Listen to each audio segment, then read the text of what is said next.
You're sitting at your desk with your assignment open. You've got 3 hours to work on it. You open Instagram. Just 5 minutes, you tell yourself. Just a quick break.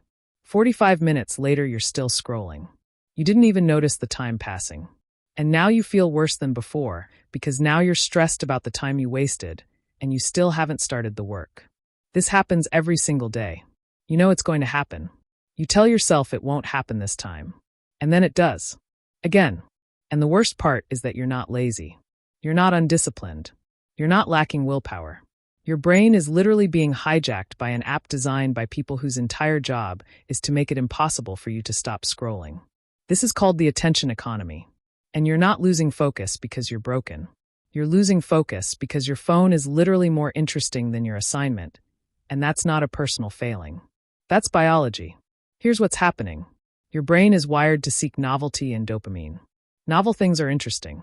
Your brain wants to know what happens next. And your phone is literally an infinite scroll of novel things. Every swipe brings something new. Every like is a little hit of dopamine. Every notification is a surprise that activates your reward system. Your assignment, on the other hand, is the same thing you've already seen. It's boring. It requires sustained attention on one task. It doesn't give you dopamine hits every 5 seconds. From your brain's perspective, your phone is objectively more rewarding. This is why you can't stop scrolling. It's not a personal failure. It's your brain doing exactly what evolution designed it to do: seek novelty and reward. The problem is that evolution didn't design your brain to compete with an app that has a team of engineers whose sole job is to exploit your reward system. There's a neuroscientist named Adam Alter who studies behavioral addiction, and he found that apps like Instagram and TikTok are literally designed to be addictive. They use variable reward schedules, which is the most addictive form of reinforcement. You don't know when you're going to get a dopamine hit, so you keep scrolling hoping the next one will be good. It's the same mechanism that makes slot machines addictive, and your brain can't compete with that. Not because you're weak, but because you're up against a system that's deliberately engineered to hijack your attention. The second part of this is what happens to your dopamine after you scroll. This is called dopamine dysregulation. When you get those hits of dopamine from scrolling, your brain adapts. It raises your dopamine baseline. So normal things become less interesting. Your assignment feels even more boring now. Studying feels pointless.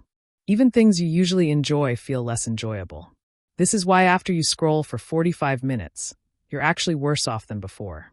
You've dopamine crashed your own system. Now you're depleted and everything feels harder. So here's the thing that actually works. And it's not willpower. It's not discipline. It's not motivation.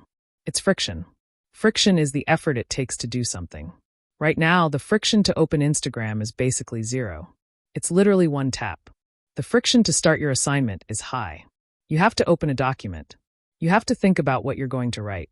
You have to deal with the fact that it's hard and boring. So the brain chooses the low friction option every single time. The move is to reverse the friction. Make scrolling hard. Make working easy. Delete the apps off your phone. Not forever. Just off your phone. If you want to scroll, you have to go to your laptop, log in, navigate to the website. Now the friction is high. Your brain is more likely to say, actually, never mind, that's too much effort. Put your phone in another room when you're working. Not on silent. In another room. Now the friction to check it is so high that your brain won't bother. Use website blockers. Freedom, cold turkey, whatever. Make it so you literally can't access the sites during work time. 0 friction to staying focused. Make working easier. Have your assignment already open on your computer. Have your notes already pulled up. Have everything ready to go so the friction to starting is basically 0. The third part is understanding that this isn't about having a better attention span. It's about recognizing that you're in an attention war. Your phone is winning because it's designed to win. But once you understand that, you can stop blaming yourself and start blaming the system. You're not broken because you can't focus on your assignment while Instagram is one tap away. You're normal. You're just in an unfair fight. There's another researcher named Tristan Harris who talks about this, and he calls it the attention economy. Your attention is literally valuable. Apps make billions of dollars by selling your attention to advertisers. So they've optimized their entire system to capture and keep your attention. It's not personal. It's business. And you're the product. Once you understand that, you can stop trying to have more willpower and start changing your environment instead. Because willpower is limited. but friction is infinite. If you make something hard enough, your brain won't do it. That's not weakness. That's just how brains work. So the next time you're trying to focus and you keep reaching for your phone, remember this: you're not failing. You're losing an attention war against a team of engineers whose entire job is to make you lose. But you can change the game. Delete the app. Put your phone away. Use blockers. Make scrolling hard and working easy. And then you'll focus. Not because you have more willpower, but because you finally made it easier to focus than to scroll. Your attention isn't broken. It's just been captured. And now you know how to get it back.